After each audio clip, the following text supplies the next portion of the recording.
I would say that I don't know what to say, but I'd be lying. I'm in the Senate. I've got something to say no matter the occasion.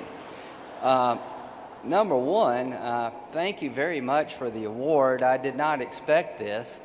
And I am speaking English, in case you're wondering. I've always thought it was odd for me to be lecturing people about how to speak English, given the way I speak. But I've had so many opportunities of being a senator to do some good or do some harm. And I don't know how long I'm going to be in the Senate. Senator Thurmond, my successor, was there 50 years almost. So if I can do what he's done, I've got about 49 years, 40-something years left.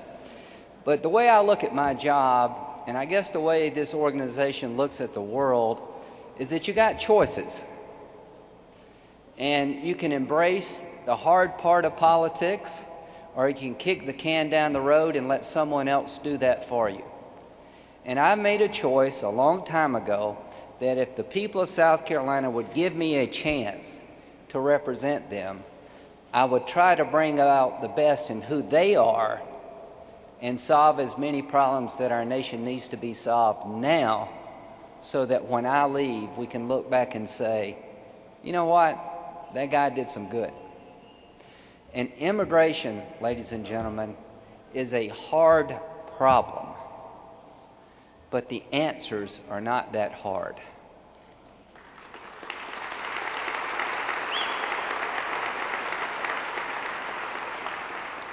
The answer to me in solving the immigration problem is just focus on what it means to be an American.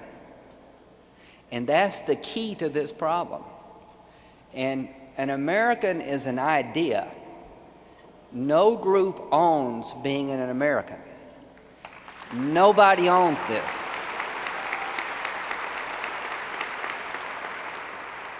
It's an idea that's unique to the planet.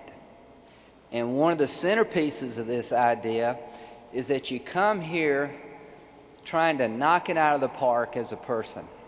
You come here with all the hopes and dreams for the future generations of your family. And the reason that I have gotten involved in this is because Senator McCain started talking to me about it from an Arizona perspective. And I want to thank John McCain for being a leader.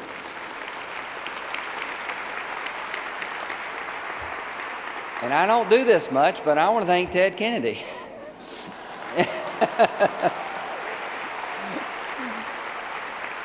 Because those two gentlemen got this thing started, and the rest of us are kind to figure out how to get there. And I promise you, I'll end this soon. But the young lady that you saw on the screen, she touched my heart. Our immigration system is broken, and we need to find a way to get people right with the law. We need to find a way to get people right with the law. But once we try to find that way, we also need to understand that if the law means anything, you have to have a just result. And as a nation, we have looked the other way. We have welcomed the workers to do things that our economy needs to do. Then all of a sudden, we start talking about how bad this problem is. We've all let it get out of control, and all of us have to fix it. And as to why I'm here tonight, Dan Garza was the first person I met on Shaw Air Force Base. He was the NCOIC of our office. I was a young captain who knew almost nothing about the Air Force. And I come through the gate, and the first person I met was Dan. And he scared the heck out of me. He looked like a poster person for the Air Force. You could eat off. His uniform was immaculate.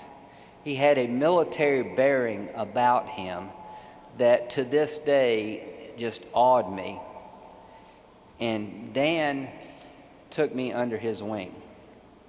And he showed me where to go and how to get to be a captain in the Air Force. and I got to be a very good friend of Dan Garza. And until that day, I had really had no interaction in my life with Hispanic community. And through Dan, I got to be part of his family and the Hispanic community on Shaw Air Force Base. And let me tell you this, ladies and gentlemen, of all the people I've met in my time in the military, I have never met a better American than Dan Garza.